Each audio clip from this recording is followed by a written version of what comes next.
So, good evening, sir. This is my title about cash card management system. And first thing we do is ito yung need to run and first need to do is put number one, which is the user information, and then another one for add user, and then enter username, put your name, and then address,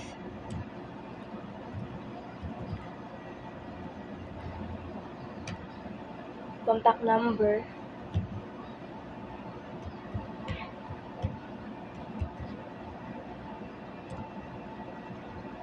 then record added successfully. So after yan do you want to continue? So ato siya para makaproceed sa next, ato siya ikan yes. And then the view user number 2, which is mag-view ta sa tanang kung ano na ito. So mo yung table niya sa ID, mo ni ang username, sa mo ni ang makita dali ang address po, ang contact number nila, and then continue ka sa lain ko options, and then update. So if need mo mag-update sa ko user ID, butang talag number 2. So makabutan niya dito. So connection successful, then mag-add yapon tag username,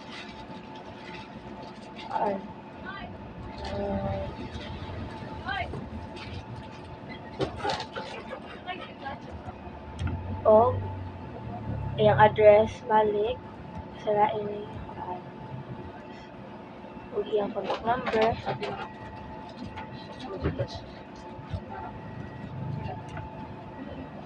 Then do you want to continue? So call ako diri yes, that or another set. And then if mag-delete sa tag user, ato siya ikuan like, so pinaka ka mag-delete, butang tawag number 2, pinaka ka mag-delete. So record deleted successfully, automatic siya mag-delete, and then yes. So add to sa 5 exit, and then proceed to sa number 2, which is the card information. And then as you can see here na mga options sa nakabuta po dito. So na card, view card, update, yapon mag-delete, then exit. So tumuha tayo first card, add card, then magkuha card number, butang talag mga 16 ka buo,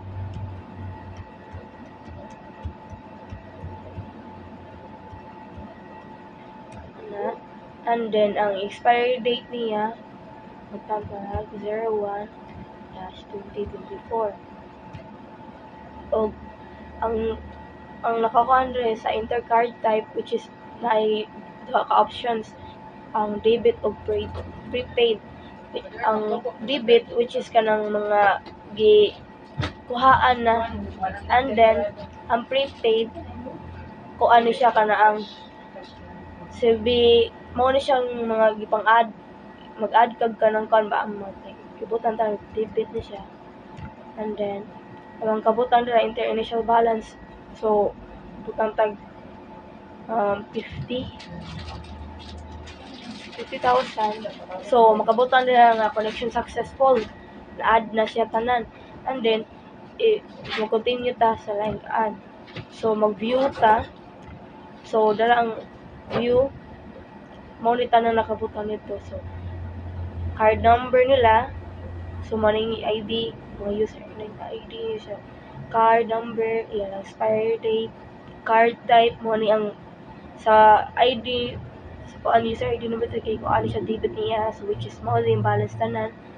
So kuan niya prepaid mo ni nila ha, mo ni tanan na kuan. So diha na makita tanan ang nasa table sa kuan na sa total na add nila, total amount na. So continue ta yes, ano tas update ato na ikaw ng ID to number 3. So update card number sa number 3 kay kuan ito na siya i-copy. Ito na siya i-copy.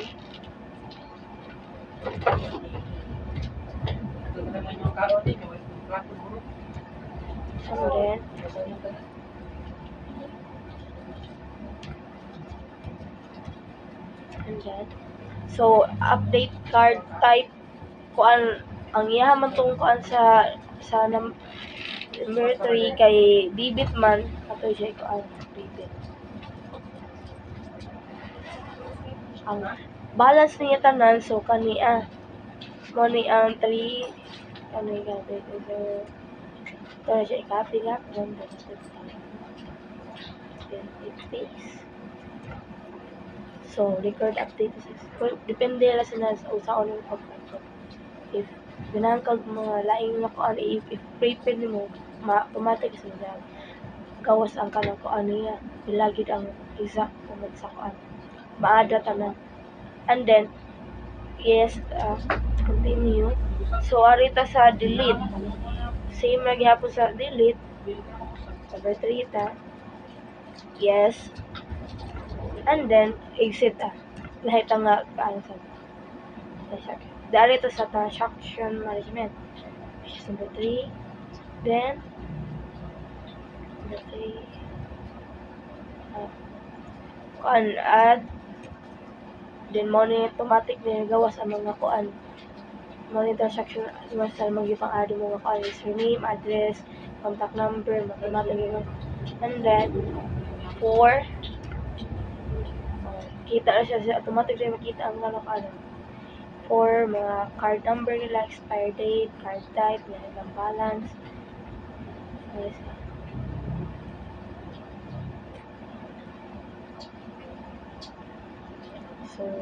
So bad. That is number 5. And then, enter amount sa number 5. Kaya paano yung amount?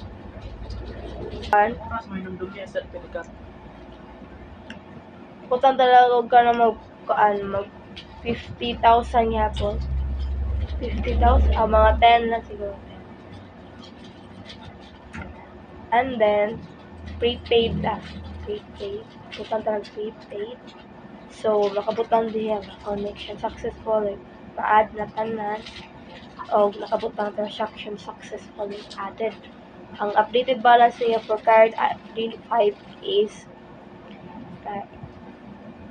778.01. So, do you want to continue in the transaction panel? Yes. And then, sa view transactions ta, monitanan, monitanan ang mga transactions nila.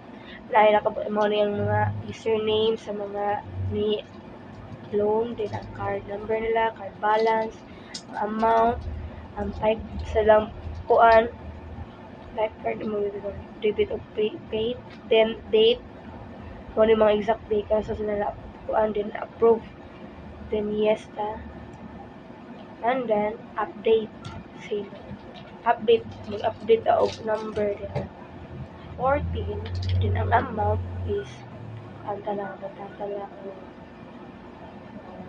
25,000. And then,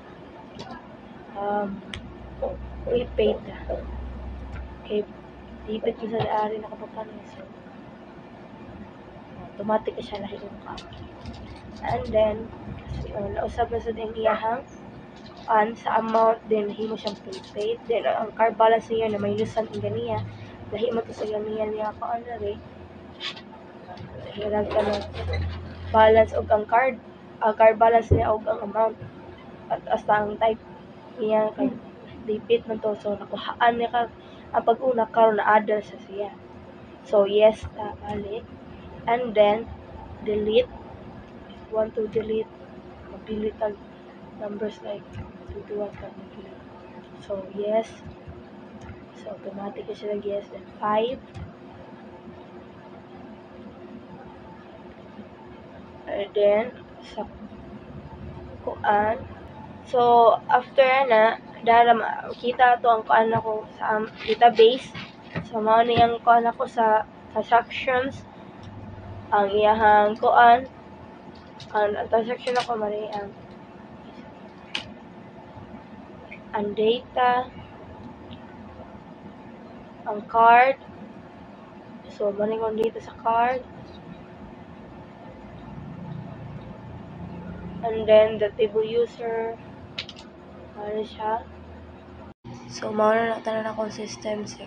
Thank you.